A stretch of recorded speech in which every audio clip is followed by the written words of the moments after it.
In the program, currently we have 29 different project teams and over 1,200 students, just over 1,200 students that participate across those 29 teams.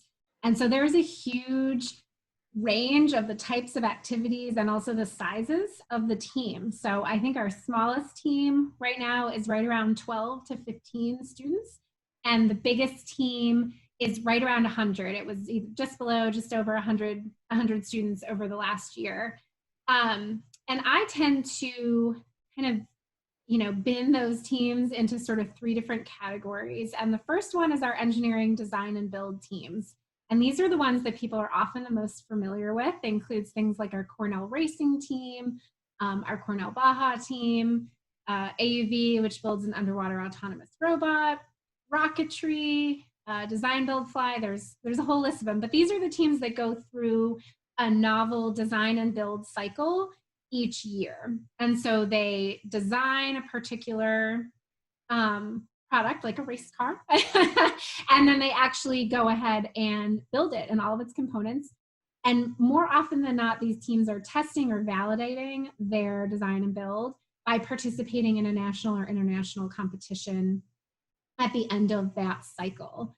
Not always, but most of those teams, that is what they're doing. And this is particularly interesting to me for a couple of reasons, but I think the primary one is that it really does mimic the industry experience that a lot of our students might go to, after their time here at Cornell, because they're given a particular challenge, but they're also given parameters that they have to stay within while they try and find the most novel or the most innovative solution to that challenge.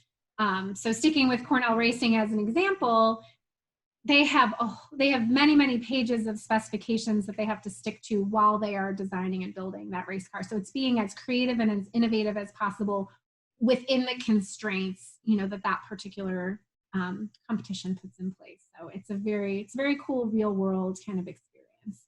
And they have something that flies or drives or swims at the end of that cycle.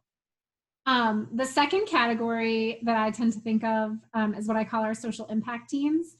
And these are teams that work directly with a community partner, either local or global. Many of these teams are sustainability focused, and they work with partners on campus in the local Ithaca community, but they also work more broadly with partners across the country, and several of them even internationally. And these are typically in 1 to 2 year cycles. And so they are solving some particular problem for their community partner. And they're doing sort of, needs finding and then a design and development or prototyping process within either a 1 or 2 year cycle. And this is really cool because usually at the end of that cycle, there is some deliverable that is given to that community partner, either something that is built or something that they actually go and install and implement. If that's an app, if it's an irrigation system, if it's a bridge in some cases, but they're working directly with a partner. I tend to think of those as sort of client relationships, but with a partner who has a particular problem that needs to be solved. And then the third category is our computer science and data science teams. And these teams actually, many of them also participate in competitions. Several of them also work with campus and community partners. But the thing that sort of unifies them for me is they are teams that are solely focused just on the software development side of things. So most of the other teams that I mentioned actually have software and programming sub-teams on them, but the computer science and data science teams are exclusively focused in that area. They do a lot of app development, a lot of software development, gives students a really, you can have a really rich experience in sort of all parts of software and app development and in data science. The other unique thing about that category of teams for me is they also have the strongest emphasis on education. So those teams are often teaching or co-teaching a number of classes within computer science, hosting workshops, hosting programs that will help people learn how to code, learn how to do, product development on the software side of things.